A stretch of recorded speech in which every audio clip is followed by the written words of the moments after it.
të shtunën në oksigjen, bised me një njeri kompetent për shumë tema, po cilat janë temat se s'peti qohë. Qka të dush, bes? Më interesën siguria në Kosovë. Siguria në Kosovë pa diskutëm, por Shqipnia, Amerika... Lufta dhe paqja, Bravo. Kosova, sfidat e Kosovës.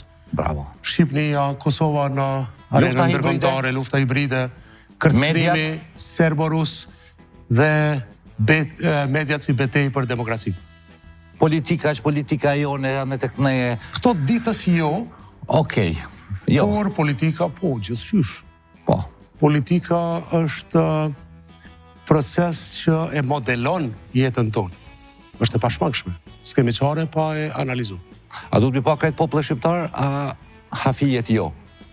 Produktet e politikës i jeton populli shqiptar dhe populli shqiptar pastaj duhet të veproj brenda një kornize që e konservon lirinë e fituar me gjak. Ka me pas edhe në sa në ekskluzive? Do të përpiqem, varet çka më pyet, çka thu. Unë ta shes dorën, si lips ti dush më mamush për mja gjytë shikusit. Çka dije, çka mundem, patjetër. Kjo është detyra politikanëve, me dalë nëpër botë me lyp. Përzimi e oksigjeni është platforma unike, më e rëndësishme e mediave në kuptimin e afirmimit të vlerave dhe të kulturës shqiptare. Për shihet sa i meqem është musafiri. Shtunën. Faleminderit shumë. Faleminderit Arben.